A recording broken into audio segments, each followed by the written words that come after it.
वैद्यक अभ्यासक्रमाची national eligibility cum entrance test म्हणजे नीट ही प्रवेश परीक्षा रद्द करण्याची नामुष्की पुन्हा एकदा नॅशनल टेस्टिंग एजन्सी तसेच सरकारवर उडवली आहे। राज्य किंवा केंद्रीय बोर्डाच्या 10वी-12वीच्या परीक्षा किंवा शिक्षक भरतीचे पेपर आणि नीट या परीक्षांमधील गैरप्रकार इतके नेहमीचे झाले आहेत की एखाद्या वर्षी सुरळीत परीक्षा हा अपवाद ठरावा। आता परत नीट परीक्षा पुन्हा एकदा वादाच्या भोवऱ्यात सापडली आहे। 3 मे रोजी झालेल्या पेपर फुटल्यामुळे ही परीक्षा रद्द करण्याचा निर्णय घेण्यात आलाय। तसेच पेपर फुटीच्या संपूर्ण प्रकरणाची सीबीआय मार्फत चौकशी करण्याचे आदेश देण्यात आले आहेत। दरम्यान या प्रकरणात मोठ्या प्रमाणात आर्थिक देवाणघेवाण झाल्याची माहिती सूत्रांनी दिली आहे। पाहुयात याबद्दलची सविस्तर माहिती। नमस्कार, मी जान्हवी जाधव आणि आपण पाहत आहात टाइम महाराष्ट्र। वैद्यकीय प्रवेशासाठीची अत्यंत महत्त्वाची मानली जाणारी नीट परीक्षा अखेर पेपर फुटीमुळे रद्द करण्यात आली। मात्र या पेपर फुटीची पाळमुळं आता महाराष्ट्रातील नाशिक पर्यंत पोहोचली आहेत। केरळ, राजस्थान नंतर आता नाशिक मधून हा पेपर व्हॉट्सॲप आणि टेलिग्रामद्वारे लीक झाल्याची धक्कादायक माहिती समोर येते। नीटच्या फुटलेल्या पहिल्या पेपरची पहिली कॉपी नाशिकमध्ये मिळाल्याची माहिती सूत्रांनी दिली आहे। याच फुटलेल्या पेपरचे 10 सेट्स वेगवेगळ्या राज्यात लीक झाले। नाशिकमधून सर्वात पहिल्यांदा हा पेपर हरियाणात लीक करण्यात आला। तिथून राजस्थानच्या जयपूर, जमावारामगड येथे पेपर पाठवण्यात आला। तिथून सिकर, त्यानंतर जम्मू काश्मीर, बिहार, केरळ आणि मग उत्तराखंडमध्ये पेपर लीक करण्यात आला। 3 मेला होणाऱ्या नीट पेपरच्या 42 तास आधी म्हणजे 1 मेलाच विद्यार्थ्यांच्या व्हॉट्सॲप आणि टेलिग्रामवर हा पेपर लीक झाला। तरी नाशिकमधून लीक झालेल्या पेपरमधील 600 मार्काचे प्रश्न एकदम तंतोतंत असल्याचं समोर आलंय। त्यात हा पेपर विद्यार्थ्यांना प्रत्येकी 5 लाखांना विकला गेल्याचा संशयही पोलिसांनी व्यक्त केलाय।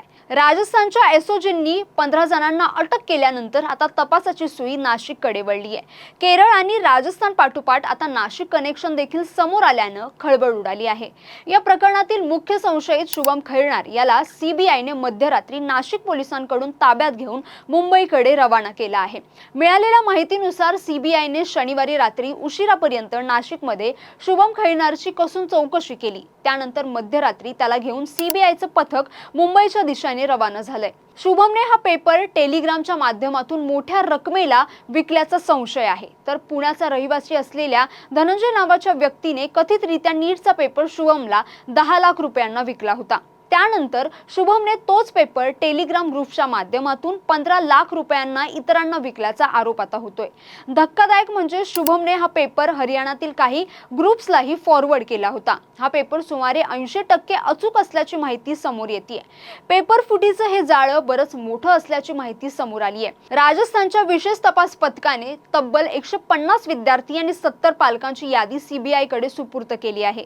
या सर्वांना फुटलेली प्रश्नपत्रिका मिळाली असल्याचा संशय आहे। तसंच एसओजीच्या ताब्यात असलेल्या 13 एमबीबीएस समुपदेशकांनाही पुढील तपासासाठी सीबीआयच्या स्वाधीन करण्यात आला आहे।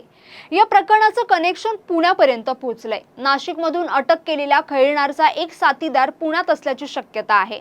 हा तरुण मूळचा अहिल्यानगर येथील असून मंगळवार दुपारपासून त्याचा मोबाईल बंद आहे। पुणे पोलीस सध्या या तरुणाचा कसून शोध घेत आहेत। या संपूर्ण प्रकरणात एका मोठ्या आंतरराज्य साखळीचा सहभाग असल्याची शक्यता असून सीबीआयच्या चौकशीतून अनेक बड्या नेत्यांची किंवा रॅकेटची नावं समोर येण्याची शक्यता वर्तवली जाते। आता या सर्व प्रकरणानंतर आता पुढे काय असा प्रश्न निर्माण होतोय। यानंतर परीक्षेची नवीन तारीख जाहीर केली जाणार असून 3 तारखेला ज्या केंद्रावर परीक्षा दिली तिथेच पुन्हा पेपर होणार आहेत। यात विद्यार्थ्यांना पुन्हा रजिस्ट्रेशनची गरज नसणार आहे। तसेच विद्यार्थ्यांना पुन्हा शुल्क देखील भरावं लागणार नाहीये। नवीन ऍडमिट कार्ड दिलं जाईल। राज्यात जवळपास 2.5 लाख विद्यार्थ्यांनी परीक्षा दिली होती। या नीट पेपर फुटी प्रकरणानंतर विविध प्रतिक्रिया समोर आल्या। त्यात विरोधकांनी सरकारवर प्रश्नांचा भडीमार केलाय। देशात गेल्या 10 वर्षात 89 वेगवेगळ्या परीक्षांचे पेपर लीक झाल्याचा आरोप विरोधकांनी केलाय। त्यामुळे आता नीट पेपर फुटीचा तपास सीबीआय करत असलं तरी 89 परीक्षांचे पेपर लीक झाल्यानंतर आरोपींवर कोणती कारवाई करण्यात आली हा सवाल आहेच। त्यामुळे नाशिकमधील संशयित आरोपी कोण आहे, त्याच्या मागे बडे शिक्षण सम्राट आहेत का, या रॅकेटची व्याप्ती नेमकी कोणत्या राज्यापर्यंत आहे, या प्रश्नांची उत्तरं आता शोधणं गरजेचं आहे। तर तुम्हाला या सगळ्या प्रकरणाबद्दल काय वाटतं? तुमचं मत आम्हाला नक्की कमेंट करून कळवा आणि अशाच व्हिडिओसाठी टाइम महाराष्ट्राला फॉलो आणि चॅनलला सबस्क्राइब करायला विसरू नका। धन्यवाद।